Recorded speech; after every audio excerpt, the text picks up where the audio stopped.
Bien, amados, muchas gracias, Evita, por este tiempo. Bendecimos al Señor por tu vida, por tu casa. Saludos a los pequeños allá, al Juan Pablo, al Jochu, a la Connie.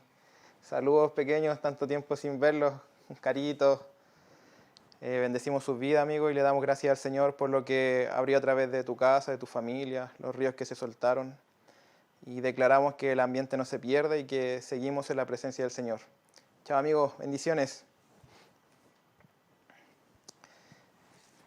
Bien, amados, para comenzar quiero que cada uno en su casita, en donde está, pueda cerrar sus ojos para iniciar este tiempo delante del Señor.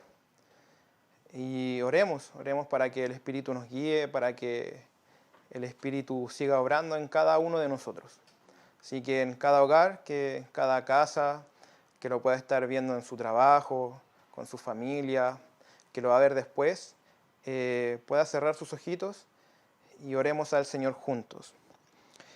Padre, Señor, en este tiempo declaramos, Señor, que tu Espíritu Santo viene a revelar tu palabra, Señor. Que sea la voz del Espíritu, Señor, trayendo verdad, trayendo, Señor, lo que proviene desde la eternidad, Padre.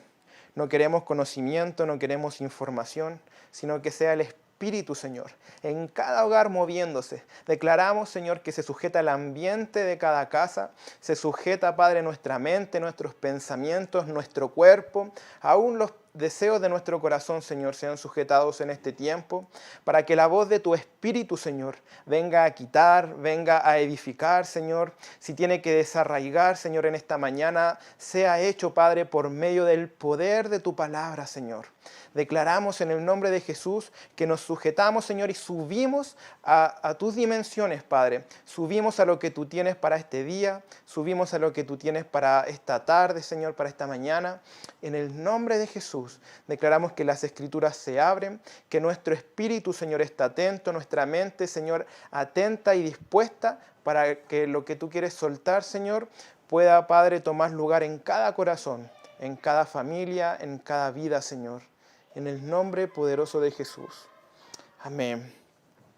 Hermanos, en esta mañana quiero que vayamos a Mateo 21:12, que es un pasaje de la Biblia que yo creo que la gran mayoría ya conoce, ya sabe. Mientras los van a buscar, saludamos a cada hermano que está conectado, bendecimos sus vidas, que este tiempo sea de edificación para todos nosotros. Bendiciones, Juanita, Norbes, los bendecimos. Que el Señor pueda guiar este tiempo. Y el Señor y el nombre de Jesús siga siendo exaltado en todo lo que hacemos. Vamos a Mateo 21:12 al 17.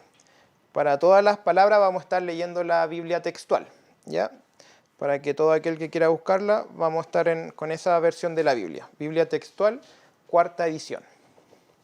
Bueno, dice así: Y Jesús entró en el templo y echó a todos los que vendían y compraban en el templo, y volcó las mesas de los cambistas y los asientos de los que vendían las palomas.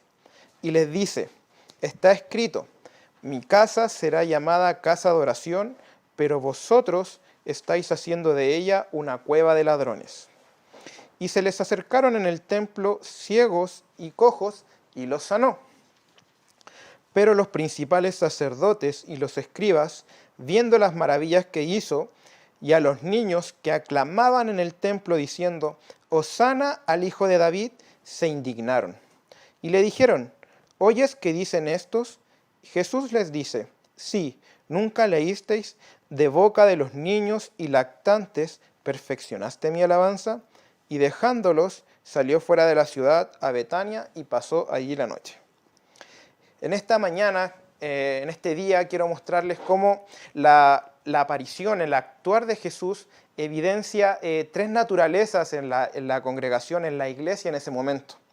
Vamos a ver 3 tipos de personas, 3 naturalezas que pueden estar aún en nosotros y que hoy puedan ser mostradas y reveladas a cada uno de nosotros. Si pueden ver en la Escritura, en el versículo 15 dice, los principales sacerdotes y escribas, ¿qué pasó? Al ver las maravillas y al ver cómo alababan al Señor, ellos se indignaron.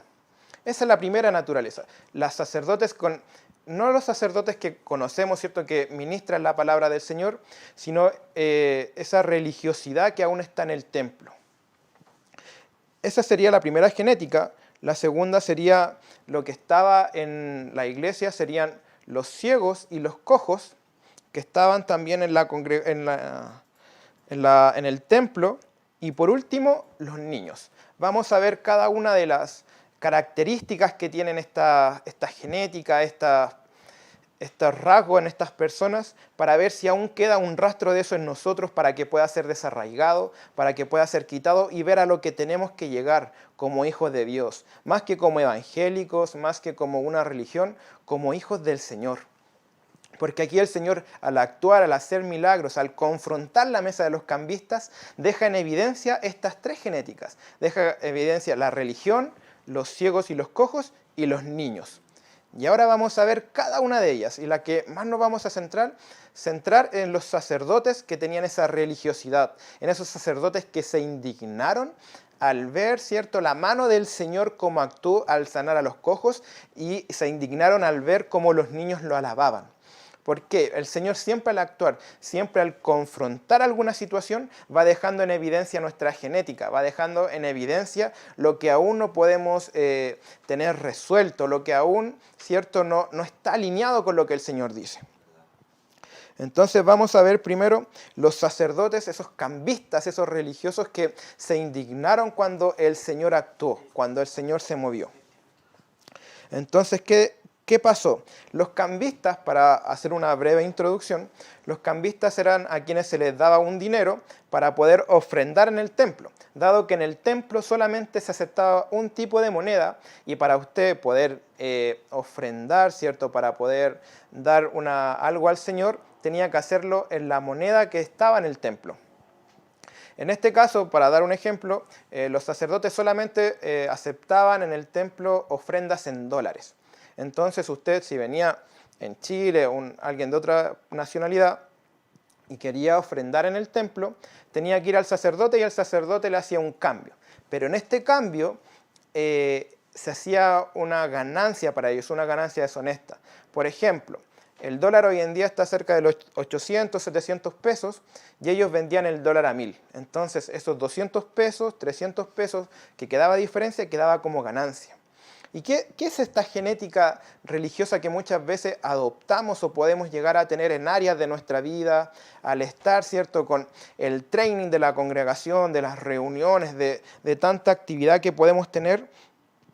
Esto viene la gente que empieza a ser corrompida por lo visible, corrompida por lo que se ve, en donde ya quitan la mirada de lo que está arriba y ponen la mirada de lo que está aquí abajo, y comienzan a obtener ganancias con las cosas que el Señor ha puesto aquí en la tierra. Son personas en donde ya ni siquiera pudieron reconocer a Jesús. O sea, ellos ya estaban tan nublados, ya estaban tan cegados, que ni siquiera pudieron reconocer a Jesús al momento de hacer milagros, al momento de que le alabaron los niños. Es más, ellos se indignaron.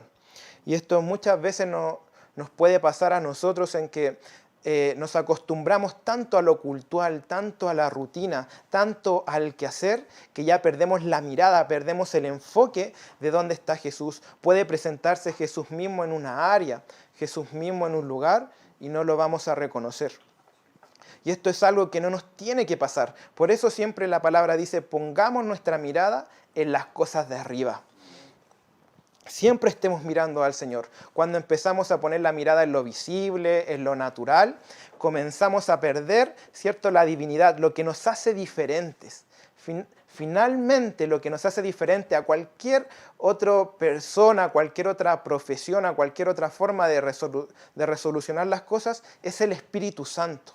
Y no podemos perder al Espíritu Santo, que fue por lo cual el Señor vino a esta tierra, ¿cierto? Y se entregó, y Dios mismo dio a su Hijo para que en nosotros pudiera habitar el Espíritu Santo. Pero muchas veces nos preocupamos tanto de la forma, tanto de lo que se tiene que hacer, que puede venir Jesús mismo a sanar a los cojos, a los ciegos y ser alabado por los niños y los sacerdotes, amados. Los sacerdotes, no estamos hablando de alguien externo al templo, no estamos hablando de gente que no conocía al Señor, siquiera los sacerdotes que conocían la ley, conocían la palabra, ellos mismos no pudieron reconocer a Jesús. Siempre el problema, el mayor problema que vamos a tener, siempre está dentro de la iglesia. Nunca nos tenemos que preocupar tanto por el mundo, lo que el mundo haga. Había una frase que no recuerdo bien de quién la escuché, de un pastor, que decía, el mundo es mundo, no le podemos pedir algo diferente al mundo. Siempre el Señor cuando corrige, corrige a la iglesia, corrige lo interno para así poder juzgarlos de afuera, tal y como pasó con Noé. Que Noé fue esa vara de justicia para que el Señor pudiera realizar, ¿cierto?, este diluvio, este bautismo, esta limpieza a la tierra. Siempre tenemos que mirar a nosotros, lo interno. Nunca tratemos de pedirle al mundo algo diferente. El Señor siempre nos va a demandar a nosotros, siempre nos va a pedir a nosotros, porque Él ya nos dio todo. Nos entregó su Espíritu, nos entregó su Hijo, nos ha dado la palabra. En este caso, los sacerdotes eran los que realizaban estos cambios donde la gente traía cosas externas y las trataban de hacer divinas. Trataban de hacer ese intercambio, ¿cierto?, entre lo divino con lo natural, para así muchas veces acomodar lo que la gente quisiera. Ellos representan una falsificación en lo que hay en el templo. Ellos representan lo falso que puede haber en nosotros, en las congregaciones, en nuestra vida, en nuestra casa. No seamos como esos sacerdotes que se corrompen por lo visible, por lo material, por el dinero. Ellos, ¿qué pasó con lo que el Señor les dio, con la comisión que el Padre les dio? Ellos trataron de sacar una ganancia. Trataron de obtener una ganancia de lo que el Padre les pedía, siendo que la naturaleza del Señor siempre ha sido despojarse, siempre ha sido darse por nosotros. Él dio a su Hijo, Él dio su Espíritu, Él nos ha dado todo, ya estamos con toda bendición en lugares celestiales. La naturaleza del Señor siempre ha sido despojarse, soltar, dar. Él es dadivoso por naturaleza. Por eso ellos se corrompieron, porque quisieron acaparar, quisieron tomar, ¿cierto?, riquezas, quisieron tomar ganancias, quisieron tomar poder. Esto se ve muy reflejado cuando los sacerdotes ven que a Jesús lo alababan los niños. Se ve una raíz de celo, se ve una raíz, ¿cierto?, de sentir envidia. Y esto nos lleva a la raíz donde pudo haberse dado esto, y es cuando estaba con Caín. Vamos a Génesis 4, del 3 al 8, por favor. Cada uno en sus casas que pueda ir a ese versículo, a esa palabra, para que veamos cómo la raíz de todo esto está aquí con Caín.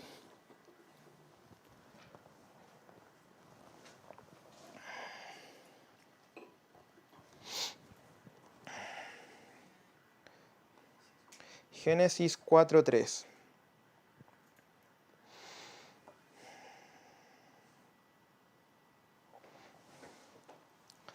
Bien, leamos.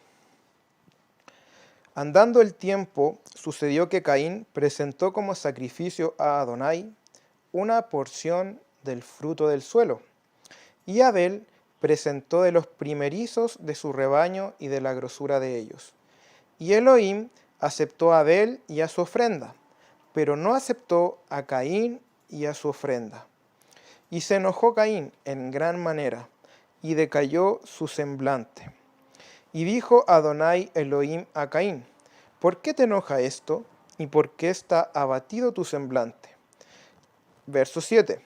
Si ofrendaras correctamente, ¿no serías acepto? He aquí, la ofrenda por el pecado aún está a la puerta, anhelándote, y tú puedes beneficiarte de ella. Y decía Caín a su hermano Abel: sigamos al campo. Y sucedió que estando ellos en el campo, Caín se volvió contra su hermano Abel y lo asesinó. Si se pueden fijar el paralelismo, la raíz que hay entre los sacerdotes del templo de ese tiempo y Caín es básicamente lo mismo. ¿Qué pasó con Caín? ¿Por qué el Señor no aceptó su ofrenda? Si vemos en el versículo 7, el Señor le dice a Caín, si ofrendaras correctamente. ¿Por qué el Señor le dice si ofrendaras correctamente?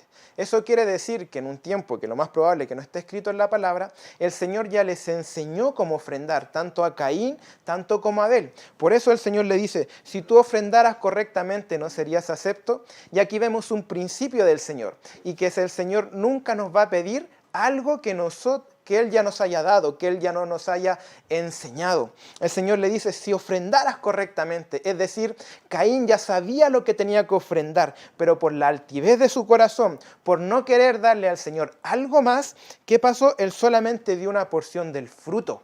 ¿Y cuál es la raíz de esto? Es el querer el dinero, es esa codicia, el obtener esos frutos, esa ganancia a través de la bendición del Señor, a través de lo que el Padre te pidió, a través de lo que el Padre te pudo dar. ¿Qué pasó con los sacerdotes? Hacían el cambio con dinero, pero en ese tiempo, cuando Caín estaba, no existía el dinero aún. Ahí era por intercambio. Entonces, ¿qué pasó él? Él acaparó los frutos, él acaparó lo que el Señor le estaba pidiendo. Él también obtenía ganancias deshonestas a través de lo que él le pedía, a través del culto al Señor, a través de las ofrendas, que es lo mismo que pasaba con los sacerdotes. Es la misma raíz, ese celo. Y al ver cómo el Señor aceptaba, ¿cierto?, la ofrenda de Abel, Caín entró con los celos. ¿Y qué pasó con los celos? Esos celos, ¿qué trajeron? Trajeron el primer derramamiento de sangre. Y esto es algo que se solapa de forma muy tremenda muchas veces en nosotros, en nuestras vidas.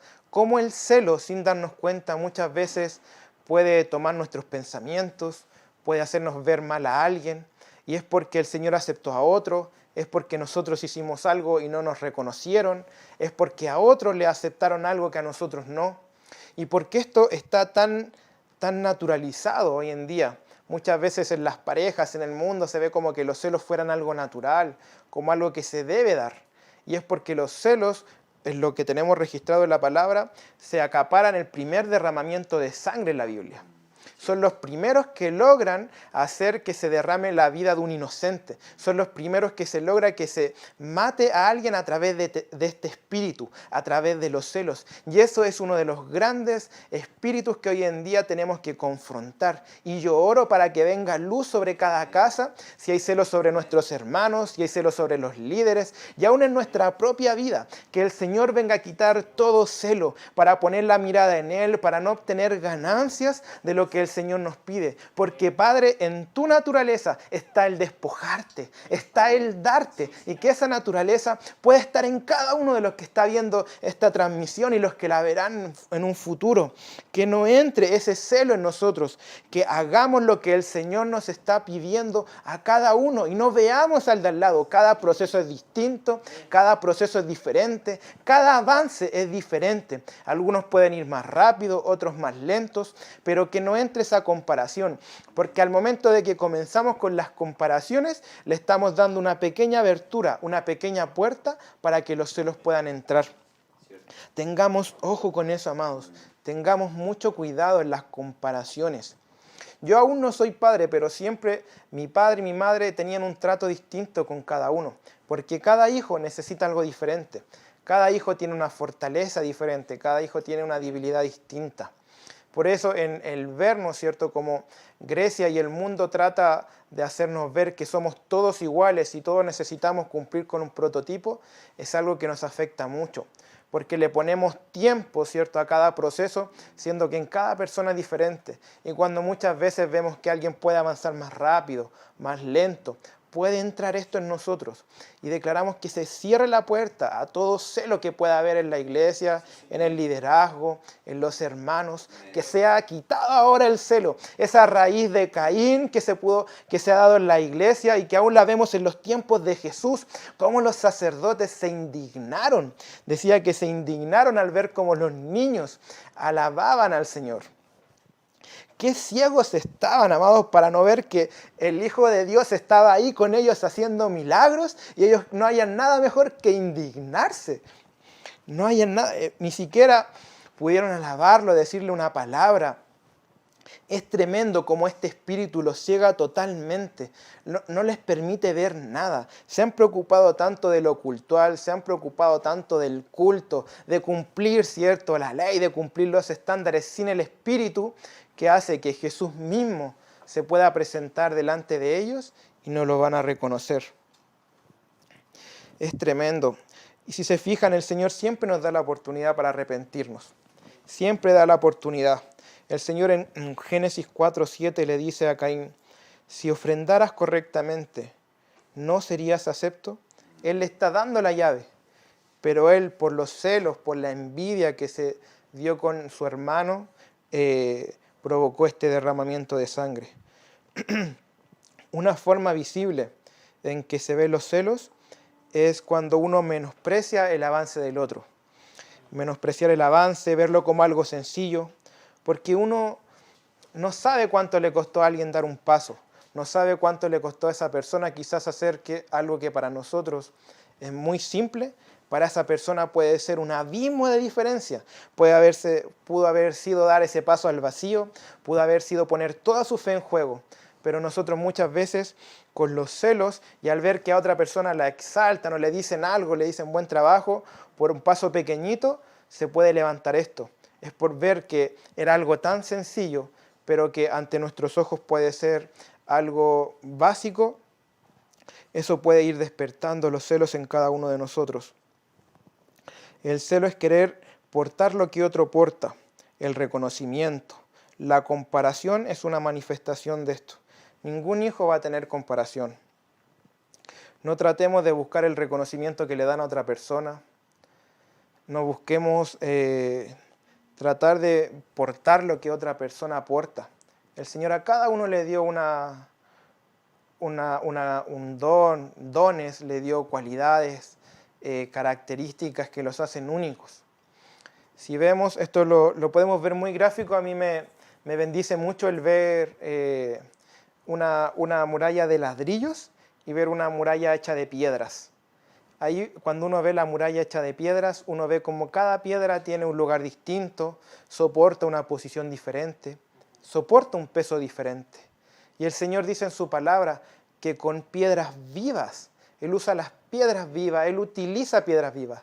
Él no utiliza ladrillos que son todos iguales. Él no necesita que el otro sea igual al de al lado, sino que necesita piedras vivas que sean únicas, que tengan dones y expresen la naturaleza del Señor de forma única para que el mundo vea cómo el Señor hace su obra a través de nosotros. No necesita ladrillos cuadrados, no necesita ladrillos que se amolden a cada situación, sino que necesita esas piedras vivas para que cada uno tome el lugar que le corresponde, porque en el cuerpo hay lugar para cada persona, para cada don, para cada ministerio. No tenemos que estar golpeando al de al lado para poder hacer la obra que el Espíritu nos ha encomendado. No necesitamos obtener ganancias deshonestas, porque el Señor ya nos ha bendecido con toda bendición. No necesitamos obtener ganancias de lo que el Señor nos ha pedido. No tratemos de tomar lo que es santo, no tratemos de tomar lo que pertenece a la eternidad. No intentemos acaparar cosas aquí en lo natural, siendo que aquí se corrompe, se pierde, ya no se ve en un tiempo. Tratemos y esforcémonos porque lo eterno haga vida en nosotros. No necesitamos estar tomando cosas que sean corruptibles, sino que tomemos lo incorruptible, lo que proviene del Señor, y seamos esas piedras vivas, que cada uno tome su lugar, que no haya comparación en nosotros para que no le demos la puerta a este espíritu homicida que viene a matar ministerio, que viene a matar propósito, que viene a tratar de menospreciar, de menoscabar lo que el Señor ha puesto en cada uno de nosotros. Por eso en la palabra dice que veamos mayor al de al lado, veámonos como inferiores, más allá del tiempo, más allá del don, más allá de la experiencia, que seamos como niños y que no venga, Padre, esa tontamente llamada experiencia, el conocimiento, a tratar de hacer tomar una posición que no nos corresponde. que cada uno pueda ver lo que el Señor le ha dado. El Señor nos ha dado abundantemente y más allá de lo que nuestros ojos aún pueden ver. No es necesario una copia, no es necesario una imitación, cómo predica el de al lado, la forma en que lo hace, la forma en que se expresa. Somos piedras vivas, amados, piedras vivas. No somos ladrillos griegos que necesitamos imitar, que necesitamos copiar. Eso es para el mundo. El mundo saca ingenieros iguales, el mundo saca enfermeros iguales, doctores iguales, pero el Señor saca piedras vivas, saca hijos con características únicas para que en cada tiempo puedan manifestar rasgos, puedan manifestar el poder del Señor que ha aportado en cada uno de nosotros, para que la multiforme sabiduría del Señor se expanda y se mueva a través del mundo, a través de cada hijo. No necesitamos copias, no necesitamos imitaciones que se corrompen, no necesitamos eso en la iglesia. Cada quien tiene su diseño, cada quien tiene el diseño y el Padre ya lo escribió desde antes de la fundación de los tiempos, antes de la fundación del mundo. Nuestro rollo ya estaba escrito. No necesitamos mirar la vida de al lado, la vida de alguien que está al lado para hacer la nuestra, sino que cada uno pueda meterse en esa intimidad y no seamos como esos sacerdotes, como Caín, que buscaban una ganancia, que cuando el Señor les pedía ofrendar, daban de lo que ellos querían, daban de lo que a ellos les parecía correcto. El gran problema de Caín fue que amó más lo que la tierra le producía, más lo que él podía obtener, las ganancias. Es exactamente igual a lo que pasó con los sacerdotes, a esos cambistas que obtenían ganancias a través de lo que el Señor le estaba pidiendo. El Señor a Caín le pidió una ofrenda y él no la quiso dar correctamente. El Señor siempre se da, siempre se da. El Evangelio muchas veces lo hemos visto como darle al Señor lo que nosotros queremos, y tal como lo hacían muchas veces los sacerdotes, de traer lo externo a la interna, traerlo de afuera adentro. Pero vemos que el Señor ya tiene un diseño, el Señor ya tiene una forma. La iglesia no necesita traer ideas nuevas, las ideas ya están en el Señor. Valeria escribe en Facebook, en 1 de Pedro 2:4, dice: acercándoos a Él, piedra viviente, desechada, ciertamente por los hombres, pero escogida, preciosa ante Dios. Vosotros también sois edificados como piedras vivientes, casa espiritual para un sacerdocio santo, a fin de ofrecer sacrificios espirituales aceptables a Dios por medio de Jesucristo. Amén. Y más arriba había visto a Benjita que había escrito que en José, en la vida de José, también había habido celos. Y fíjense cómo ese espíritu homicida nuevamente intenta corromper, intenta acabar con el propósito del Señor en la vida de alguien. Ese espíritu está buscando ahí como intervenir en los propósitos que el Señor tiene. Y si se fijan, son de hermanos, son de gente cercana. Y eso muchas veces se puede levantar sin darse cuenta. Se levantó en Caín, se levantó en los hermanos de José, se levantó en los sacerdotes que conocían la ley al revés y al derecho. Y aún así se levantaron los celos, se levantó esa indignación. Y hoy oramos para que ese velo sea removido en cada uno de nosotros, para que eso que podemos tomar como algo natural, como algo tan común, sea visto de la forma que tiene que ser, alejada de nosotros, alejada de la iglesia, porque la iglesia se forma con piedras vivientes, en donde uno al lado del otro edificamos una casa para el Señor. Janina escribe: al imitar al otro, uno corrompe el diseño único que el Padre nos entregó. Muy cierto, Janina, muy cierto. Cuando intentamos imitar a otro, estamos pervirtiendo la genética que el Señor nos ha dado cada uno. Es diferente, amados, cada uno es diferente y tiene que poder encontrar esa identidad en el Señor. Sergio nos escribe: la sociedad ha minimizado los celos y lo ha normalizado. Es un espíritu suicida, es un espíritu homicida. Vemos cómo Se ha normalizado tanto el tema de los celos, de la competitividad. No, es que tú tienes que ser competitivo para tomar un lugar en este mundo, para poder escalar en las empresas, para poder tomar un puesto, para poder ganar más dinero. Tienes que tener ese espíritu, te lo dicen, y lo sueltan de una forma tan natural, tan suelta, como si fuera de lo más normal. Y eso se ha dado porque fue el primer espíritu que pudo derramar sangre.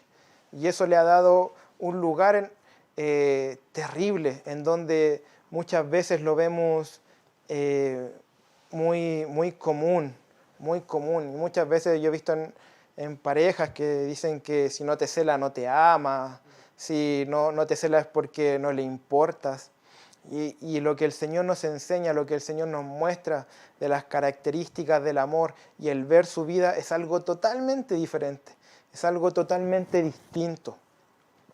Declaramos que ese espíritu pueda ser mostrado ahora en cada uno de nosotros, si es que tiene cabida aún, si es que hemos visto al otro de una forma incorrecta, indebida, sin ver lo que el Señor puso en él. ¿Y por qué les decía que la iglesia no necesita dar ideas nuevas, no necesita traer lo externo a lo interno, no necesita transformar lo natural en divino? Es porque lo divino ya está, solo hay que tomarlo. ¿Y por qué les digo esto? Vayamos a Mateo 7, del versículo 21 hasta el versículo 23. Que cada uno en su hogar lo pueda buscar, por favor, para que podamos leer esto juntos.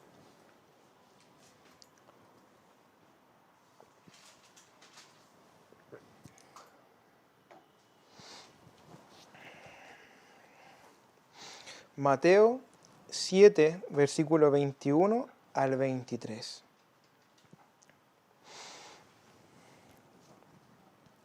¿Qué dice la palabra? Dice: no todo el que me dice Señor, Señor, entrará en el reino de los cielos, sino el que hace la voluntad de mi Padre que está en los cielos. Leámoslo de nuevo. No todo el que me dice Señor, Señor, entrará en el reino de los cielos. ¿Quiénes entrarán? Sino el que hace la voluntad de mi Padre que está en los cielos. Muchos me dirán en aquel día: Señor, Señor, ¿no profetizamos en tu nombre? Y en tu nombre echamos fuera demonios, y en tu nombre hicimos muchos milagros. Entonces les protestaré: nunca os conocí. Apartaos de mí, hacedores de maldad. Es tremendo como el Señor aquí viene a marcar un límite, viene a poner una plomada tan precisa en estas personas que estaban como tratando de obtener un reconocimiento, tratar de decirle al Señor: mira, por esto, por estas obras, yo merezco entrar en el reino. Ellos hablan de profetizar, de echar fuera demonios y hacer milagros. Y el Señor, ¿cómo los trata? Como hacedores de maldad.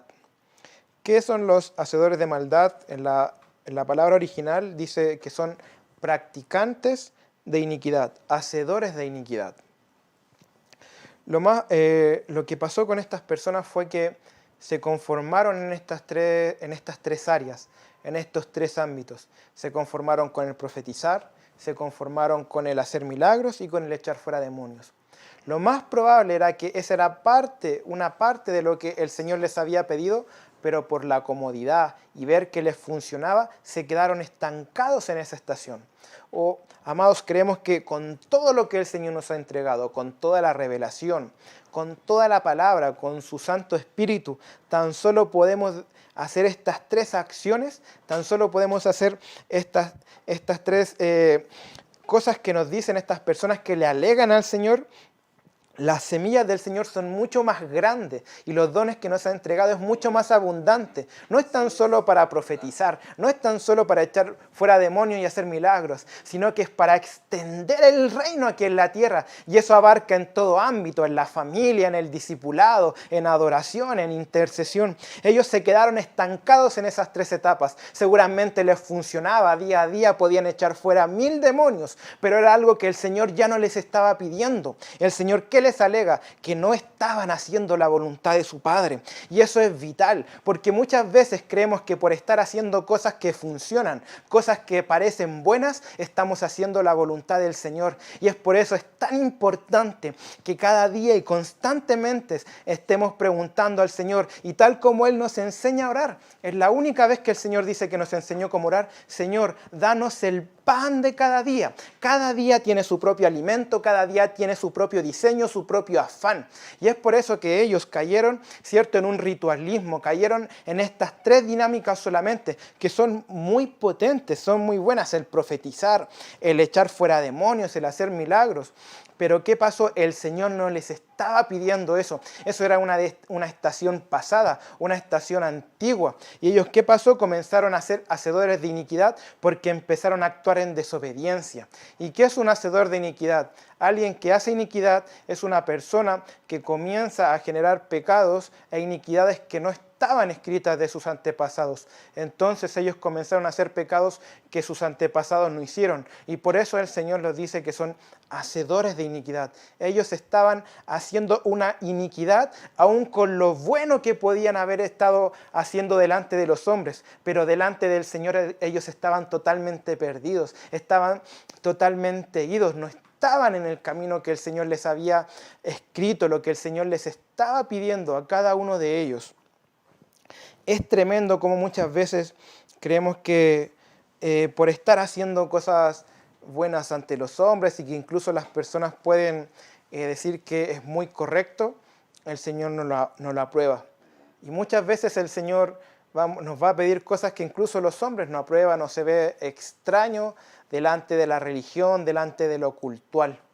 Así como los sacerdotes se indignaban cuando el Señor hacía milagros. Y recordemos que el Señor dice que Él no hizo nada que no vio hacer al Padre primero. ¿Qué pasó con estas personas?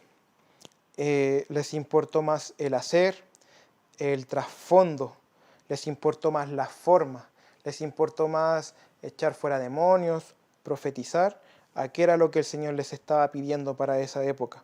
Se acostumbraron a un funcionamiento. Es como cuando ya nos empezamos a acostumbrar que el miércoles hay reunión, el miércoles hay otra reunión y el domingo tenemos reunión. Pero no vamos con esa expectativa. Y la reunión es muy buena, es muy preciosa, pero tenemos que ir viendo qué es lo que el Señor nos está pidiendo a cada uno en esta temporada. Porque de ellos entrarán en el reino. Ellos entrarán en el reino. ¿Quiénes? Los que hacen la voluntad del Padre. ¿Qué estamos haciendo con lo que el Señor nos entregó? Con esas semillas que el Señor nos da. Esos sacerdotes que vimos, ¿cierto?, en la palabra inicial en Mateo 21, se acostumbraron a un rito, se acostumbraron a una rutina, a lo que debían hacer, seguramente ya estaban mecanizados, eran expertos en lo que tenían que hacer. Seguramente el cambio lo daban muy fácil, pero ¿qué pasó? Solamente buscaron el beneficio y se acostumbraron y se acomodaron. Véanlo como familiaridad. Se familiarizaron con el culto, ya no había una expectativa de lo que el Señor podía hacer. Y fíjense en algo tremendo, o sea, el Señor le habla a gente que estaba en el templo, a gente que estaba haciendo supuestamente la voluntad del Señor. Eso muchas veces viene a nuestras vidas para que en alguna estación podamos frenar, aquietarnos un poquito y ver si lo que hoy en día podemos estar haciendo es lo que el Padre nos pidió. Y le pido ahora que cada uno donde está pueda cerrar sus ojos para que el Espíritu hable en este momento, en esta tarde. No se preocupen por la estructura de la palabra, de la predicación, dejemos que el Espíritu pueda fluir. Y ore cada uno y pídale al Espíritu: Señor, estoy en la etapa, en la temporada, Señor, que tú tienes para mí. Estoy haciendo, Señor, tu voluntad en cada área. O ya me he acostumbrado a una rutina. Ya me acostumbré, Señor, a congregarme por internet, vía web. Señor, y esto se ha vuelto a convertir en un culto que solamente lo hacemos por cumplir, por una responsabilidad. cada uno en su hogar pueda orar al Señor en esa dirección y pedirle luz. Señor, declaramos que tu luz vaya, Señor, y recorra cada corazón, cada hogar, Padre, para que la dirección del Espíritu sea nuestra dirección de vida, no sea una necesidad, no sea lo que creemos correcto, no sea lo que incluso, Señor, nos funciona. Así como muestra tu palabra que ellos podían echar fuera demonios, Señor, podían profetizar, pero aún así tú dices que no estaban haciendo tu voluntad. Padre, oramos para que venga luz, luz en abundancia, Señor, para que cada uno de los que está escuchando, para que cada amado, Señor, pueda ser expuesto a tu verdad, a tu luz. Señor, y declaramos que tu Espíritu es suficiente, Señor. Tu Espíritu es suficiente, Padre. Aún tú le alegabas a los sacerdotes, Señor. Tú fuiste a dar vuelta a sus mesas, Padre, porque estaban haciendo lo incorrecto, aún en el templo, Señor. Señor, y entendemos hoy en día que el templo somos nosotros, que tú moras en cada casa, en cada uno de nosotros. Y declaramos, Señor, que sean expuestos los celos, las envidias, Señor, el preocuparnos más de las formas, Señor, y desarraiga, Padre, todo celo de nosotros. Todo celo que se haya levantado por el avance de alguien externo, Padre. Si alguien, Señor, llegó mucho después que nosotros y avanzó más rápido, bendito es tu nombre, Padre, porque aceleras los pasos de los nuevos, Señor. Bendito eres, Señor, y que no haya esa comparación de alguien que pueda llevar años y vea que alguien ya está en la avanzada, Señor. Que eso sirva solamente, Padre, así como los niños vieron los milagros, de alabarte, Señor, y decirte, Padre, hosana al Hijo de David, Padre, porque aún al más nuevo tú lo puedes hacer correr, al más nuevo tú puedes acelerar sus pasos, Señor, al más nuevo, Padre, puedes hacer que corra en la velocidad que el cielo tiene para él, Padre, y que eso no venga a levantar, Señor, miradas incorrectas, comparativas, Señor, que tan solo tratan de matar el propósito del Señor, siendo que siempre, siempre lo más importante es el reino, Padre, es lo que tú tienes, Señor, y lo que tú quieres hacer, más allá, Señor, del avance que cada uno pueda tener, veamos el reino, veamos lo que el reino quiere hacer en cada vida, lo que el reino quiere hacer en cada territorio, en cada familia, que no entre esa estúpida comparación, Señor, de comparar con el tiempo, Señor, siendo que tú eres eterno. El tiempo no está en ti, Señor. El tiempo es algo que nosotros usamos como una medida. Y muchas veces creemos que por tener más tiempo, que por llevar más años, merecemos un lugar, merecemos una posición, Señor. Quita, Señor, esos moldes. Quita esos moldes, Señor. Hoy en día nos hemos acostumbrado tanto a la naturalidad, tanto a lo visible, que no hemos visto, se nos ha quitado muchas veces que el Señor es eterno. Cuando nos presentemos delante del Señor, ¿cómo creen que nos vamos a presentar? ¿Como el líder de protocolo? ¿Como el líder de jóvenes? ¿Como el pastor? ¿Como el apóstol? Todo eso es natural, amados. Todo eso va a perecer, todo eso se va a acabar. Ya no va a existir en un momento. Pero lo eterno permanece. ¿Con qué nos estamos sintiendo más identificados? ¿Con lo natural, con un puesto o con lo eterno? ¿Qué es algo eterno? Algo que no varía, algo que permanece. Algo que es eterno es ser hijos de Dios. Porque eso no varía, eso permanece. Porque eso ya es por sangre. Él ya nos compró con su sangre. Él nos hizo hijos. Porque así el unigénito pasó a ser primogénito para ser hermano de muchos. Eso es algo eterno. ¿Qué es algo eterno? El gozo, el amor. Esas son eternidades que podemos jalar desde los cielos y que se manifiesten aquí en la tierra. Pero muchas veces nos vemos más reflejados con un cargo, con un título, con la forma del predicador, con el líder, con el que tiene un cargo, el que tiene una posición. Eso es totalmente natural, amados. Y eso yo creo que fue totalmente juzgado con lo que pasa ahora, porque ahora se cayeron todos los títulos, se cayeron todos los liderazgos. ¿Qué podías liderar en tu casa? ¿Qué protocolo podía haber en tu casa? ¿Qué liderazgo de jóvenes? El Señor vino a juzgar eso para que la eternidad pueda salir de cada uno de nosotros y pueda manifestarse. ¿Cómo nos vamos a presentar delante del trono? Como hijos y que esa eternidad pueda estar fluyendo. No nos conformemos con vernos como personas naturales, con vernos como un ingeniero, como un enfermero, como un pastor. Esos son títulos naturales, títulos que tarde o temprano ya no van a estar. Títulos que lamentablemente, amados, perecen, para que aún el que se ha amarrado a esos títulos, que se ha tratado de abrazar, eso va a perecer, amados. Eso no.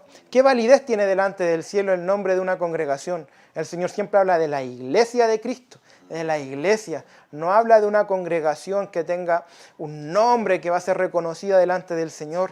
Siempre habla de la iglesia, el cuerpo.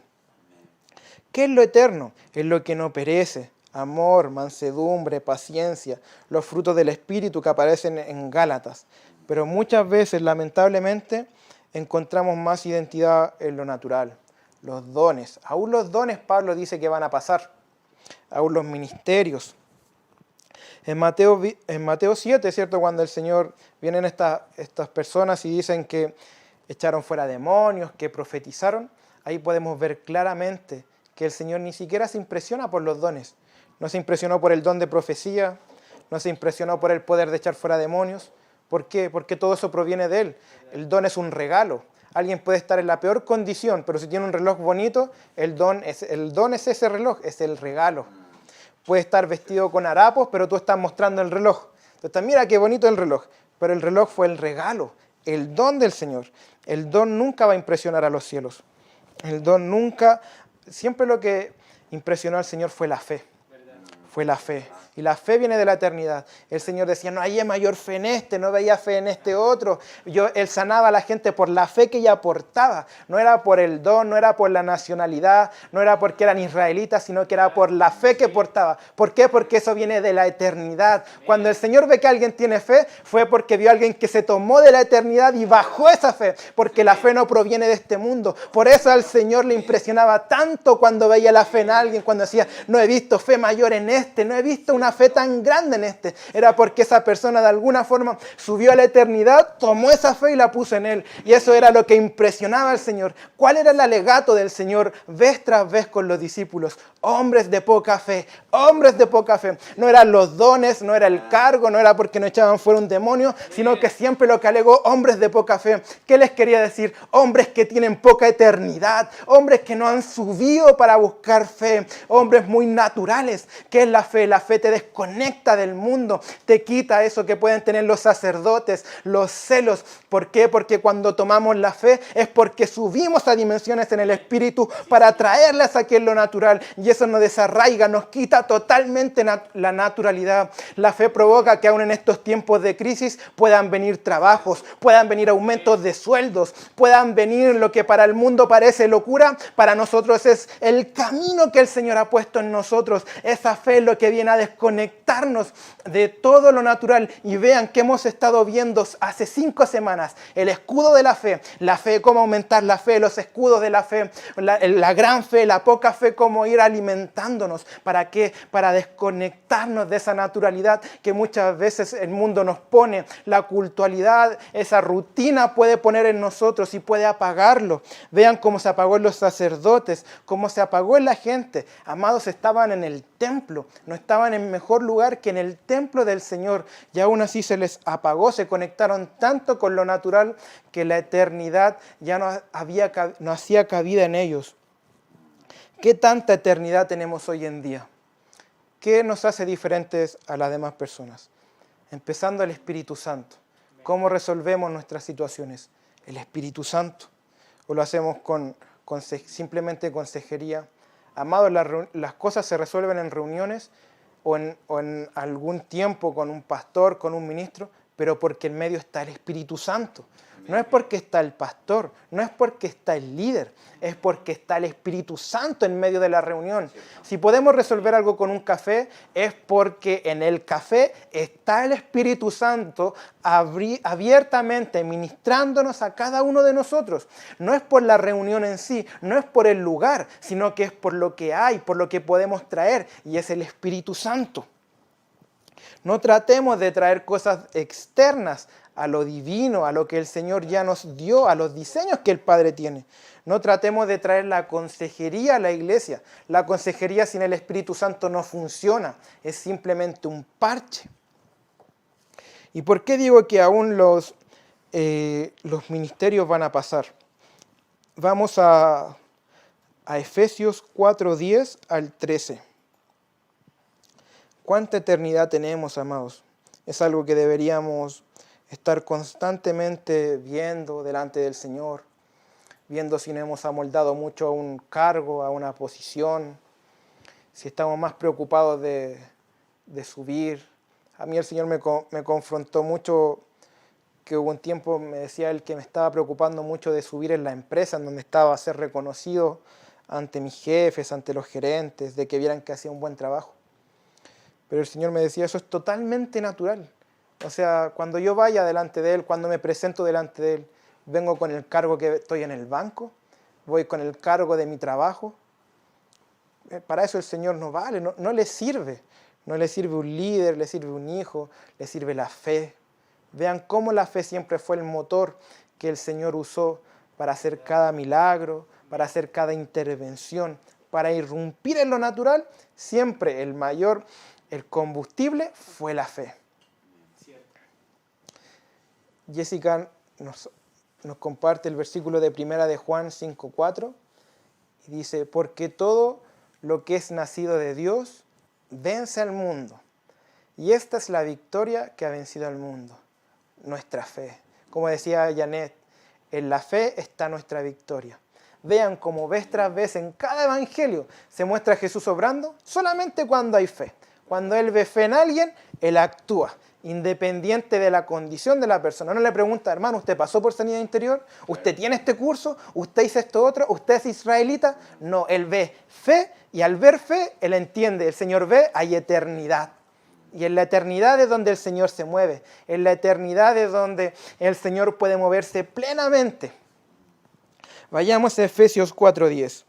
Y dice, el que descendió es el mismo que también ascendió por encima de todos los cielos. ¿Para qué? Para llenarlo todo.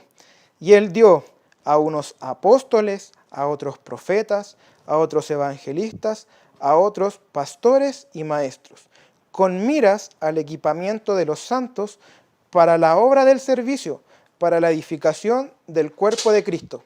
Pero fíjense, aquí el Señor pone un límite. ¿Y qué dice? Hasta. O sea, hay un cese. Va a haber un momento que incluso los ministerios, cuando ya lleguemos a la estatura, ya no van a ser necesarios. Dice, hasta que todos lleguemos ¿a qué? A la unidad de la fe y del conocimiento pleno del Hijo de Dios, a un varón perfecto, a la medida de la estatura de la plenitud de Cristo. ¿Qué dice Pablo en esta carta? Dice que aún los ministerios, cuando ya lleguemos a la unidad de la fe, lleguemos al conocimiento pleno del Hijo de Dios, ya no van a ser necesarios. ¿Por qué? Porque es algo temporal, es algo para la edificación, es una herramienta que el Señor nos ha dado para este tiempo. Pero aún así no debemos aferrarnos con todas nuestras fuerzas a los ministerios. Es cierto, amados, los ministerios son tremendos. Y no digo que hayan cesado ahora, sino que siguen más activos que nunca. En este tiempo, ¿cuánto se necesita al pastor, al maestro, al profeta, al evangelista, al apóstol? Pero no tenemos que tomar eso como un todo, como nuestra identidad totalmente, porque eso en algún momento va a pasar. Eso en algún momento va a culminar. ¿Y qué dice la palabra? Dice, al conocimiento pleno del Hijo de Dios. Esa palabra, conocer, habla de comprender, de saber, de sentir, de tener. Es un reconocimiento. ¿Por qué un reconocimiento? Porque nosotros provenimos del Señor.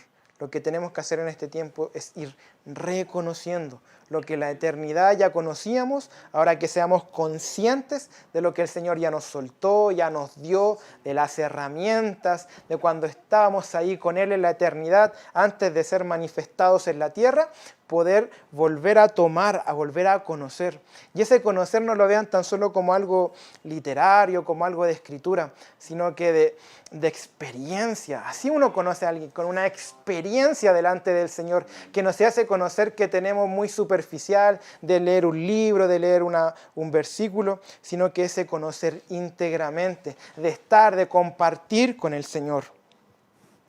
Es tremendo cómo se mueven tantas cosas cuando confrontamos la naturalidad de nosotros y ver la eternidad, que esa eternidad pueda ser vida. Los sacerdotes fueron perdiendo la naturaleza, fueron perdiendo lo que el Señor les había pedido por esa naturalidad, por preocuparse del cargo, preocuparse de las formas, y quitaron la mira en lo eterno. Nosotros de por sí somos eternos. ¿Por qué? Porque nuestro Padre es eterno, nuestro Padre es espíritu. Pero muchas veces nos vemos más reflejados con algo natural, nos vemos más ad hoc, con un cargo. Que eso no nos pase a nosotros, no nos pase.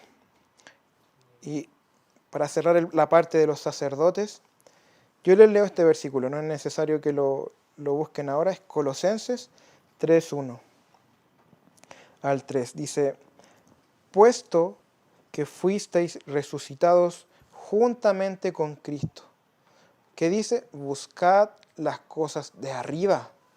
Buscad las cosas de arriba. ¿Por qué? Porque fuimos resucitados. Donde está sentado Cristo, a la diestra de Dios. Pensad en las cosas de arriba, no en las de la tierra. ¿Por qué? Porque moristeis y vuestra vida ha sido escondida con Cristo en Dios. Pensemos en las cosas de arriba, estemos atentos. ¿Qué decía Efesios 4:10? Que el Señor descendió, es el mismo, el que descendió es el mismo que ascendió por encima de los cielos. Pero esa acción de descender y ascender fue para algo. ¿Fue para qué? Para llenarlo todo. No solamente los cielos, sino que para llenarlo todo. Llenar cada vida, llenar cada área, llenar aún esto tan natural que podemos ver. Para eso el Señor ascendió y descendió. Para llenarlo todo, amados, cada área, cada parte de nuestro corazón, de nuestra mente.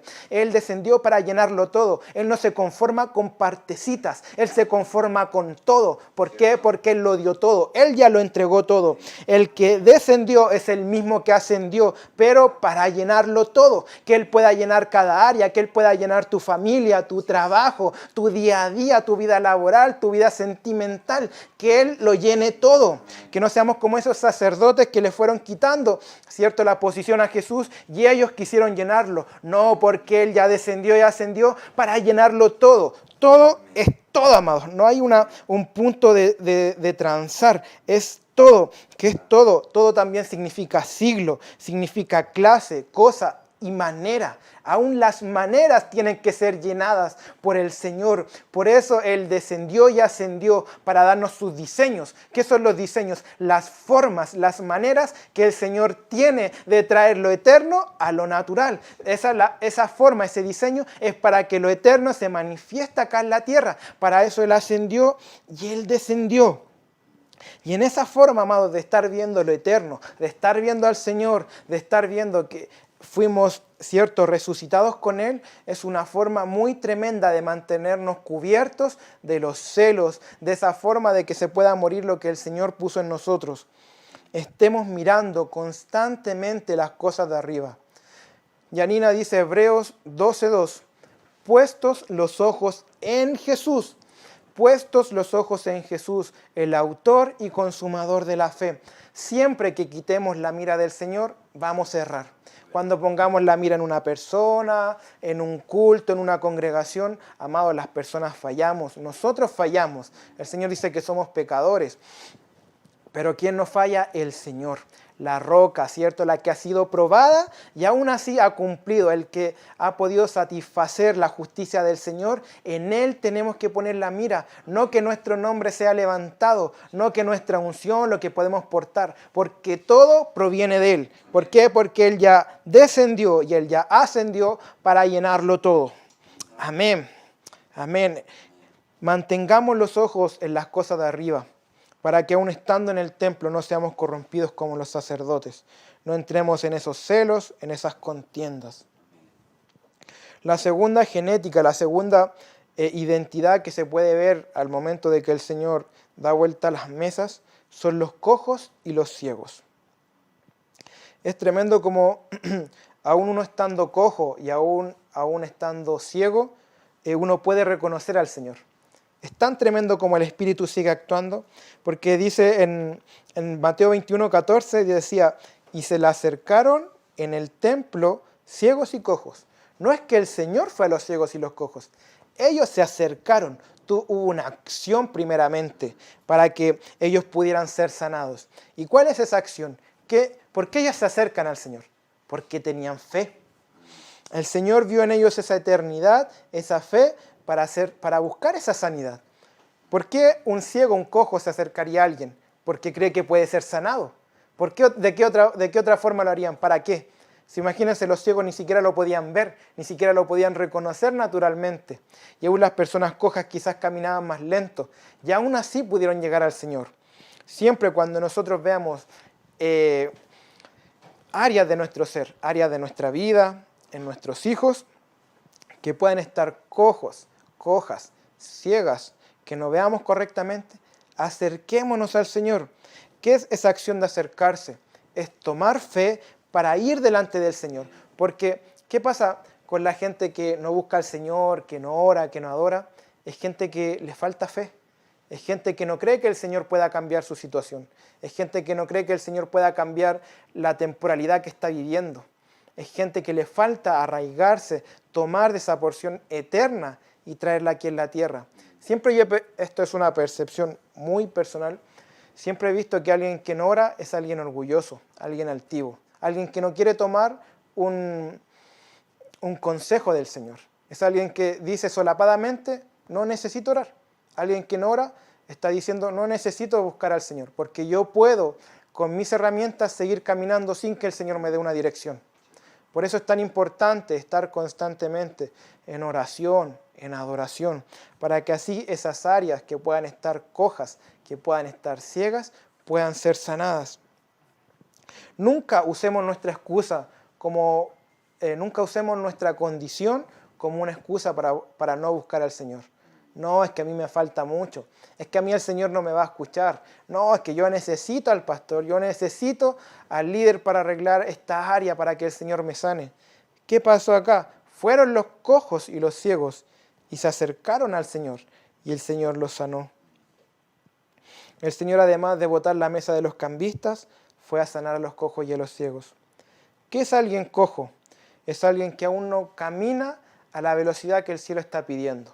Es alguien que aún va más lento, va una velocidad más atrás de lo que el cielo le ha demandado, le ha pedido. ¿Pero por qué le ha pedido algo? Recuerden, porque el Señor ya lo dio, ya lo entregó. Y alguien ciego es alguien que aún no puede ver totalmente como el Señor le está mostrando. Y eso, amado, yo creo que cada uno tiene diferentes áreas, ya sean con cierta cojera o con cierta ceguera. No nos creamos, ¿cierto?, que ya tenemos todo resuelto, que ya todo está bien, sino que muchas áreas pueden estar en esta condición y necesitan ser sanadas. Y no necesitamos la psicología, no necesitamos una charla, sino que necesitamos del Espíritu. Necesitamos del Señor. Y eso es fundamental. El ser humildes y decir que necesitamos al Señor es una prueba muy clara de la fe que podemos tener cuando ya no vemos salida y sabemos que el único que puede sacarnos de esa condición es el Señor. Es Él, amados. Vayamos al Salmo 127, versículo 1 y versículo 2.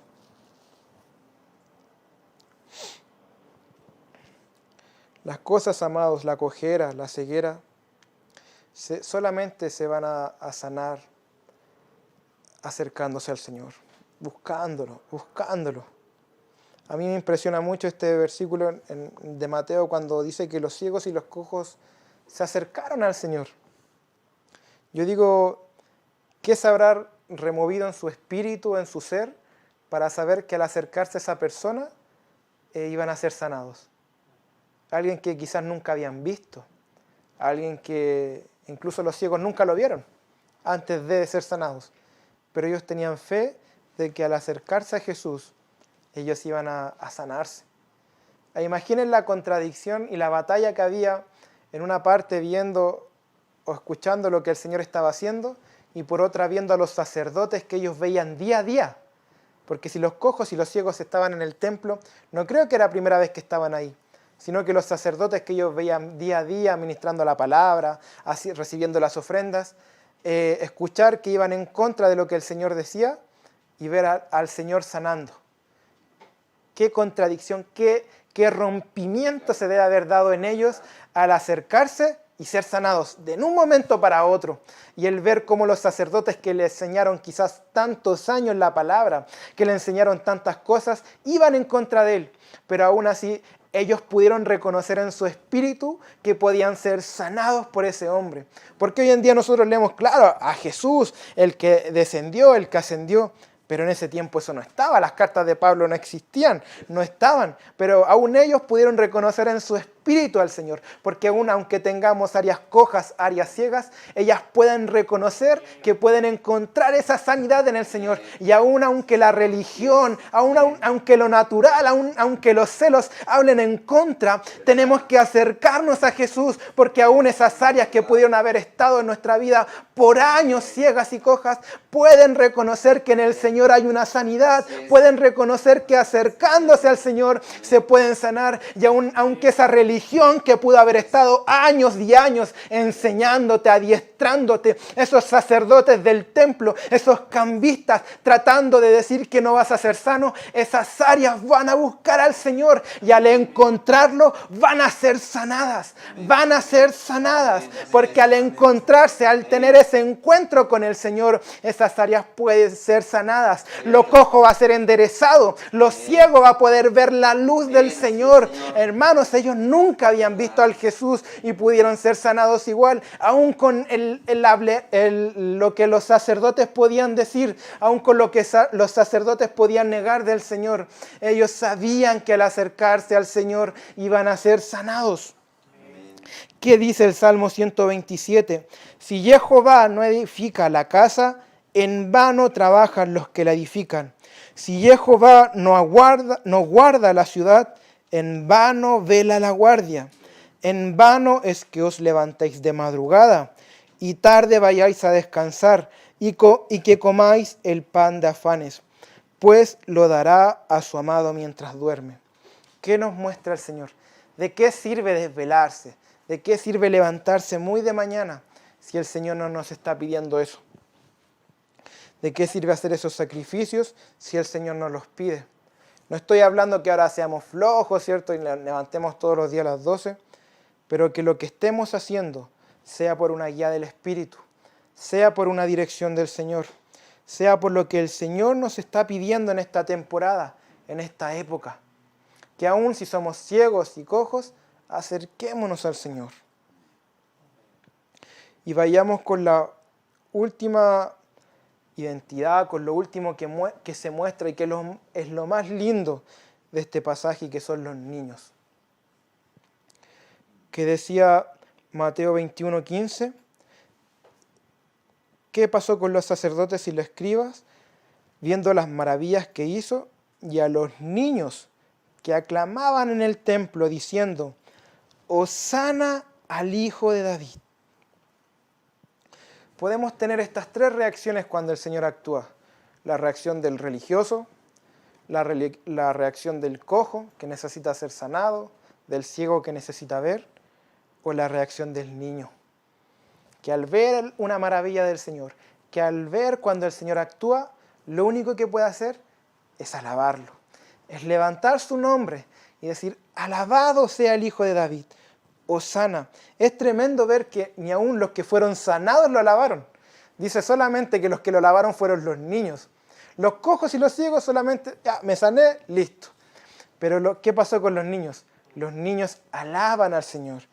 Y una y otra vez en la palabra nos muestra que debemos ser como niños. Yo les leo rápidamente Mateo 19:13.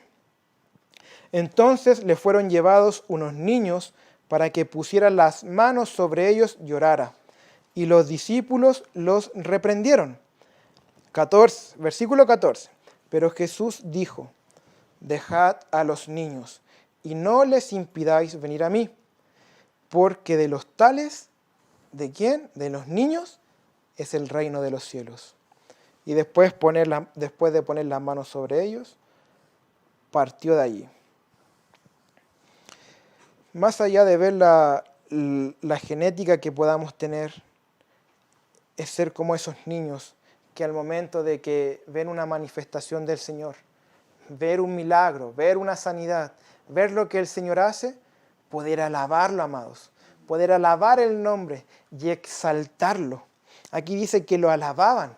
Alabanza es levantar el nombre del Señor, que el nombre del Padre sea levantado cuando vemos lo que Él hace, cuando vemos lo que Él provoca, ya sea en una casa, ya sea en una iglesia, ya sea en una familia, en el avance de una persona, que seamos como niños, que seamos como esos niños que están adorando constantemente cuando ven al Señor, cuando ven una manifestación de lo que el Señor provoca, de lo que el Señor hace.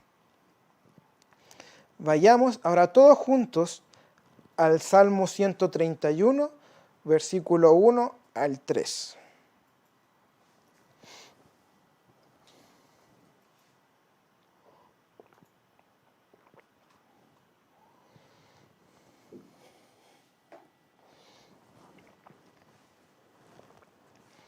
Salmo 131, versículo 1, 2 y 3.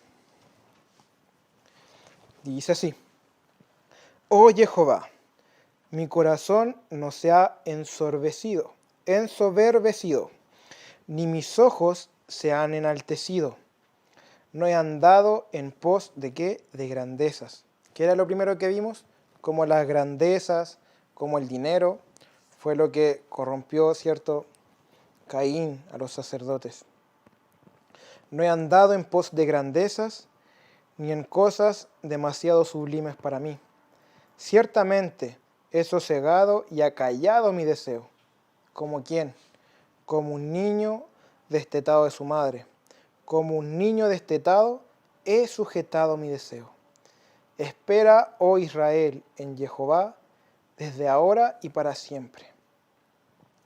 ¿Cuál es la mayor característica, amados, de un niño? Es que puede sujetar su deseo al Señor. Un niño es obediente, un niño hace caso, escucha la voz del Padre y obedece, tal y como Jesús lo hacía. Es la mayor característica del niño, esa obediencia, esa dependencia. ¿Qué es lo que, cuándo nos damos cuenta que el niño ya creció? Cuando ya no necesita a su padre para hacer algo. Antes, los niños cuando son chiquititos, 5 años, 6 años, llaman al papá para todo. Papá, quiero comer, papá, quiero hacer esto, papá, dame esto otro. Esa dependencia constante es la que diferencia un niño de un adulto. El adulto, ¿qué pasa? Ya es más resolutivo, ya puede hacer las cosas. Aún los niños ya cuando ya tienen 10 años ya pueden, ¿cierto?, moverse en ciertas dinámicas ya independientes. Pero ¿qué nos dice el Señor? Seamos como niños. Y no se refiere, ¿cierto?, que ahora vamos a hacer cosas de niños. Pablo muchas veces nos dice que pensábamos como niños, que hablaba como niño, pero que ahora ya eso tenía que mutar. ¿Qué pasa? El Señor, ¿qué nos pide? ¿Qué característica del niño nos pide? La dependencia. Es la mayor característica que el Señor va a hacer de nosotros. ¿De quién es el reino? Es de los niños, es de los que tienen una dependencia hacia el Señor. Es quienes ya han sujetado de tal forma su deseo que al momento de ver a otra persona surgir, crecer en lo que el Señor le ha dado, lo único que hacen es alabar y levantar el nombre del Señor. Ya no hay celo, ya no hay contienda, ya no hay comparación, sino que ellos a la hora de ver el mover del Señor, lo único que pueden hacer es levantar sus manos y alabar al Señor, es levantar el nombre del Señor. Y seamos como esos niños que al momento de que veían al Señor actuar, al momento de que veían al Señor moverse, ellos alababan el nombre del Señor. Es tremendo como el ver, el mover del Señor, el ver cuando el Señor hace un milagro, muestra nuestras oscuridades, nuestras tinieblas, si aún reaccionamos con religión, si aún vemos áreas en ceguera, en cojera, o ya somos esos niños que ya pueden entregar su deseo al Señor y alabar al Señor cuando ven el actuar del Señor en una vida, en un hermano. Y eso es algo muy tremendo porque la naturaleza del hombre tiende a ser egoísta, tiende a compararse, tiende a ver al otro, tiende a tratar de que al otro le cueste lo mismo, pero el niño no. ¿Qué hace el niño? El niño sujeta su deseo y alaba al Señor. Yanina nos escribía al delante el Salmo 8.2, que dice: de la boca de los niños y de los que maman, estableciste la alabanza frente a tus adversarios, para hacer callar al enemigo y al vengativo. Es tremendo como al momento de que se levantaron los sacerdotes, ¿quiénes se levantaron? Los vengativos y los enemigos. ¿Con qué se acallaron? Con la alabanza de los niños. Cuando tengamos áreas que aún estén en contra del Señor, estén en cierta enemistad, alabemos, porque al momento de ir alabando al Señor es cuando esas áreas van siendo acalladas, es cuando esos enemigos, esas estructuras que aún se resisten a la voz del Señor son acalladas. Toda enemistad, toda venganza, todo vengativo es acallado al momento de que los niños alaban, al momento de que los niños levantan el nombre del Señor. Amén. ¿Qué es el enemigo? El enemigo es algo que va en contra de, algo que es adverso. El vengativo es alguien que trata de retribuir de la misma forma en que le retribuyeron a él. Ese es alguien vengativo. ¿Y cómo acallamos esas voces? ¿Cómo acallamos eso? Alabando, alabando, alabando. El niño, ¿cuál la mayor característica del niño era la que decía? Era la dependencia hacia el Padre. ¿Y por qué puede depender del Padre? Es porque echa todas sus cargas a Él. Echa toda carga, echa toda preocupación. Y eso no se trata de que ahora vamos a ser alguien que no sea diligente, que sea alguien negligente, sino que es confiar en el Señor, confiar en lo que Él puede hacer, tener esa fe que hablábamos hace un momento, esa eternidad, para dejar que el Padre actúe y no sean nuestras formas, no sea nuestra capacidad. La mayor característica del niño es esa constante dependencia hacia el Padre. Y seamos como niños, seamos como un niño que constantemente depende y echa su carga hacia Él. Y ahora, para cerrar, vayamos a Mateos 11, el versículo 25 al 30, por favor.